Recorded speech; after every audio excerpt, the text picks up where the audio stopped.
तो दोस्तों, आज की वीडियो में मैं आपको एक्सप्लेन करने वाला हूँ नेस्ले मैजिक एंड मसल का सीजन 2 का एपिसोड नंबर 6। तो चलिए एपिसोड की शुरुआत करते हैं। उससे पहले दोस्तों, मैं आप सबसे बोलना चाहता हूँ, मेरे चैनल पे यूट्यूब ने एक स्ट्राइक मार के बोल दिया है, अगर मैं इस महीने से पहले 10 के सब्सक्राइबर नहीं करता हूँ तो वो मेरा चैनल डिलीट कर देंगे। तो जल्दी से चैनल को सब्सक्राइब कर दो। चलिए शुरू करते हैं। एपिसोड की शुरुआत में हमें पूरी जनता दिखाई जाती है जो लगातार यही सोच रही थी, क्या मैक्स ने कार्पासियो को एक टेनिस टेबल बना बना के मार दिया। इधर कार्पासियो जो था उसका दिल बहुत तेजी से धड़क रहा था और उसे बहुत ज़्यादा दर्द महसूस हो रहा था। वो अपने आप से पूछ रहा था, क्या क्या ये यही दर्द होता है? क्या दर्द इतना ज़्यादा खतरनाक होता है? हमेशा मैंने दूसरों को दर्द दिया हमेशा, लेकिन मुझे आज क्यों दर्द मिल रहा है? और उसने मुझे ये दर्द दूसरे के लिए दिया, ऐसा क्यों? मैं उससे बिल्कुल नहीं जीत सकता था। हमारे बीच का अंतर साफ साफ नजर आ रहा है। इधर हमें मार्गरेट दिखाया जाता है जो दो बंदों से लड़ रहा था। मार्गरेट उन दो बंदों से बोलता है, मुझे लगता नहीं तुम लोग मेरे को मैच भी कर पाओगे, मैं तुम लोगों को आराम से हरा दूंगा। और अपना मार्गरेट आराम से उन दो बंदों को हरा कर उनके क्रिस्टल्स को तोड़ देता है। इस तरीके से कार्पासियो की टीम मैच से बाहर हो जाती है। इधर हमें सभी कंटेस्टेंट दिखाए जाते हैं जो इस राउंड को पार कर चुके थे। मैक्स, फिन और अपने डॉट मिलकर मजे कर रहे थे, लेकिन डॉट को तभी याद आता है उसने इस राउंड में तो कुछ किया ही नहीं। तभी मार्गरेट मैक्स के पीछे जा रहा था।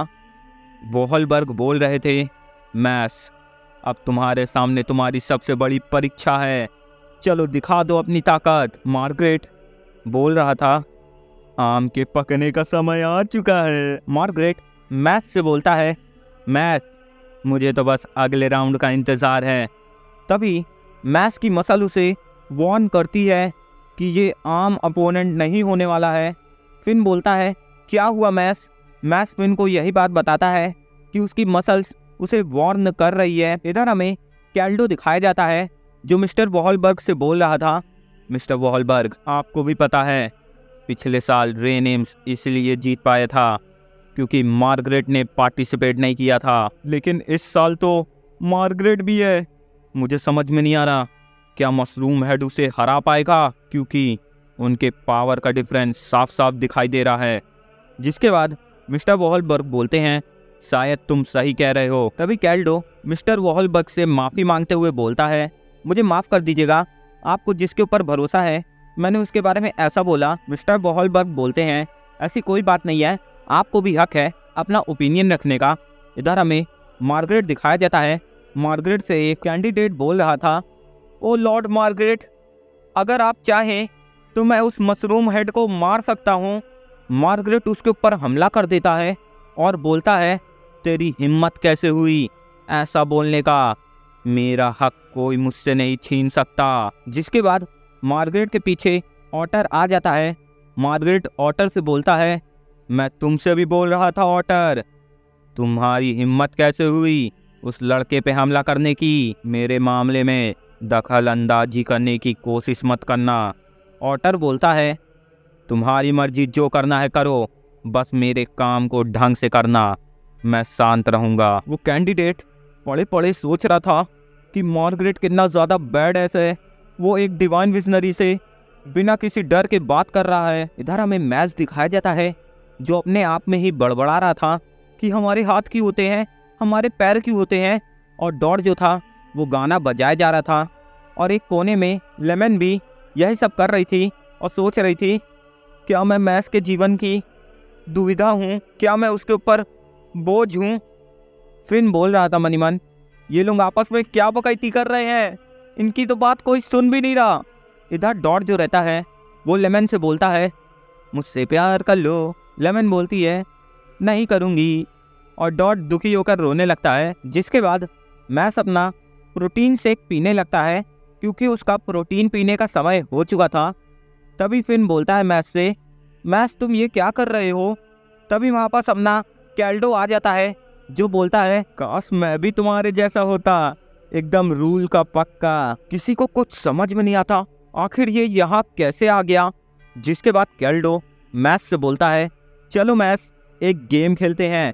मैस केल्डो से बोलता है, नहीं मुझे आराम करना है। केल्डो बोलता है, मैं तो मैजिक एडमिनिस्ट्रेशन का हेड हूँ, मतलब अगर तुम डिवाइन विजनरी कैंडिडेट एग्ज़ाम को पास कर लेते हो फिर भी तुम्हें मेरे से चेकअप कराना होगा, और अगर मैंने तुम्हें रिजेक्ट कर दिया तो तुम डिवाइन विजनरी नहीं बन पाओगे।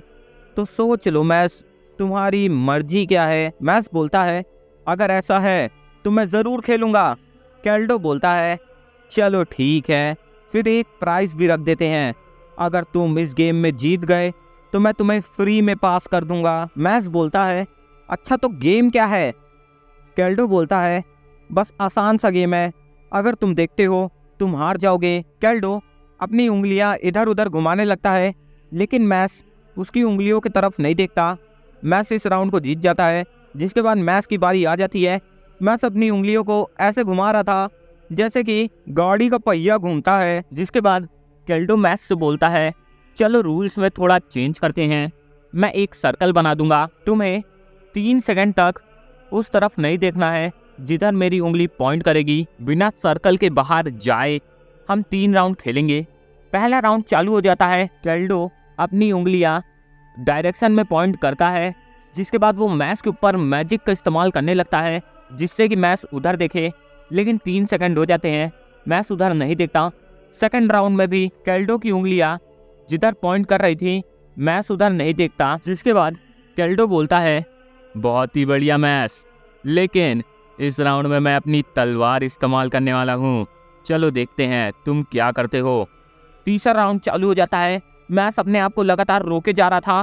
केल्डो अपनी तलवार का इस्तेमाल करता है, लेकिन मैस लगातार अपने आप को बचाए जा रहा था। मैस उस सर्कल को ही जमीन से बाहर निकाल लेता है।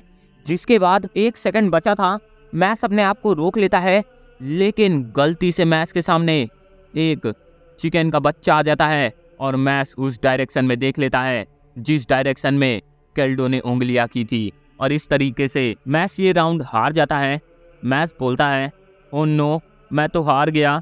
केल्डो बोलता है, नहीं, मैं इस वाले चीज़ को नहीं गिनता, चलो इसको हम ड्रॉ मानते हैं। जिसके बाद केल्डो वहाँ से चला जाता है। वो रास्ते में सोच रहा था, ये लड़का इतना भी कमज़ोर नहीं है, ये काफ़ी ज़्यादा पावरफुल है, लेकिन इसका अगला अपोनेंट भी कमज़ोर नहीं है, ये काफ़ी ज़्यादा खतरनाक बैटल होने वाली है। जिसके बाद तीसरा राउंड चालू हो जाता है। हमें बताया जाता है ये नॉकआउट बैटल होने वाली है। इसके अंदर 2 अपोनेंट्स के बीच में फाइट होगी, जो जीतेगा वो आगे चला जाएगा।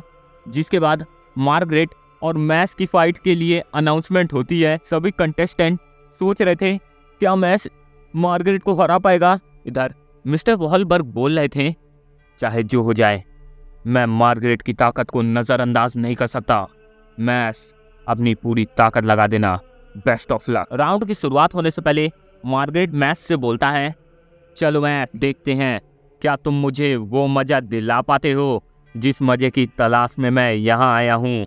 मैस बोलता है, व्हाट अ फनी जोक। और यहीं पे अपना एपिसोड एंड हो जाता है। तो दोस्तों मुझे माफ़ कर दीजिएगा, मैं मैसल के 2 एपिसोड अभी तक नहीं डाल पा रहा था, लेकिन अब फिर से रेगुलर वीडियोज़ आएंगी मैसल की। और दोस्तों जल्दी से वीडियो पे लाइक कर दो, 250 लाइक्स हो जाएंगी तभी अगला वीडियो लाऊंगा। और मेरे सोलो लेवलिंग की वीडियोस को शेयर करो, क्योंकि पिछली वीडियो 10K व्यूज़ भी नहीं ला पाई, जो मेरे लिए बहुत ज़्यादा डिसअपॉइंटिंग हुआ। तो जाके शेयर कर दो उस वीडियो को, और इस वीडियो को भी शेयर कर देना, और कमेंट कर देना कौन सा पार्ट अच्छा लगा। और वैसे भी अगला एपिसोड बहुत ज़्यादा भयानक होने वाला है, क्योंकि उसमें हमें एक बहुत अनएक्सपेक्टेड चीज़ देखने को मिलेगी। आप जो एक्सपेक्ट कर रहे हो फाइट में वो कतई नहीं होने वाला, एक बहुत ही अनएक्सपेक्टेड चीज़ हमको देखने को मिलने वाली है। अगर आप ये सोच रहे हो कि मार्गरेट हार जाएगा मैच से, तो आप गलत सोच रहे हो, एक काफ़ी ज़्यादा अनएक्सपेक्टेड चीज़ होगी। तो चलिए आपसे मिलते हैं तब के बाय बाय।